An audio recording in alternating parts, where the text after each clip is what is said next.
diagram, we have the incoming signal. This is really tiny because it's coming from my electric guitar or from my microphone or whatever it is that I'm trying to get my little signal from, like the antenna. It goes into a preamplifier, and the preamplifier is very sensitive to little tiny voltages, and it can make them into big voltages. But it doesn't give me power gain. It only gives me voltage amplification. It cannot run the speaker yet. Mm-hmm. But it gives me enough voltage so that now I can send that signal into the filters. And I typically have 3 filters. I have a high pass, I have a mid-range, and I have a low pass. Or what we like to call treble, mid-range, and bass. Right? Mm-hmm. Okay, so after the signal comes out of these preamplifiers, these filters, these filter amplifiers, I can then send them on to the power amplifier. And the power amplifier has the power to drive the speaker. But that's all it does, is it provides power. And typically it does that by giving us more current. Mm-hmm. Now, if I go back to the power amplifier, we can adjust the amplification factor, and typically we call that volume control. Mm-hmm. If I go back to the filters, I can increase or decrease their sensitivity to frequencies or their ability to amplify the frequencies output signal. And if I do that, I am calling that equalization.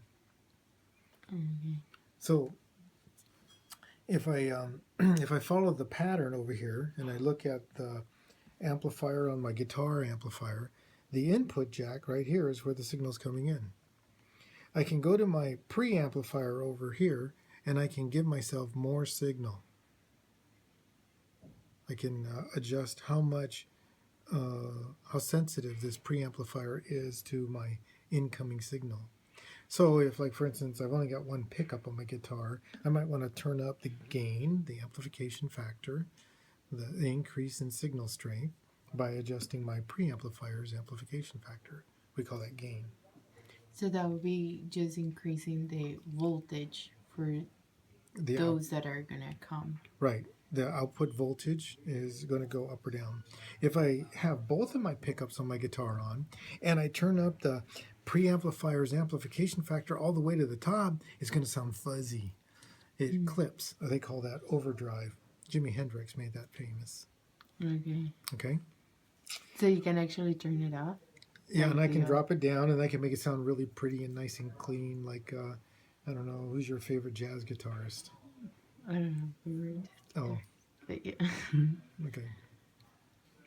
Then what I want to do next is I want to go to these filters. So the bass is going to give me the low frequencies. So that's my bass. And once again, on my guitar amplifier here, it's got the ability of giving me the amount of bass that I need. Now, typically, the bass needs a little bit more extra oomph because the high frequencies come out much better. Mm-hmm.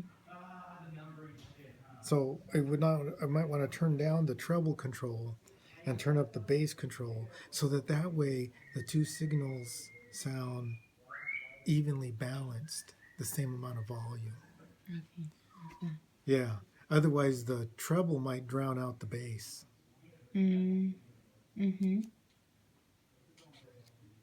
Because the treble is your high pass. Yeah, for the guitar, it's easier for it to produce the high frequency than it is for it to produce the low frequency. You can hear it too when you pluck the string. The low frequency string, it goes really, sounds more soft. Louder, or like, but he's... Yeah, to me it sounds softer.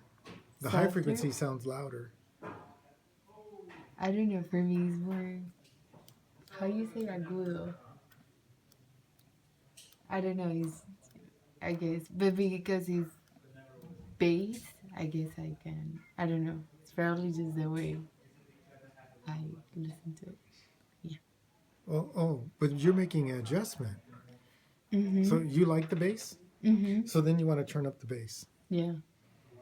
In that case. If you want to hear the vocals, turn down the bass, turn down the treble, and turn up the mid-range. And that's how we use an equalizer to give us the kind of audio we want to send to the power amplifier. The power amplifier will amplify that. Okay.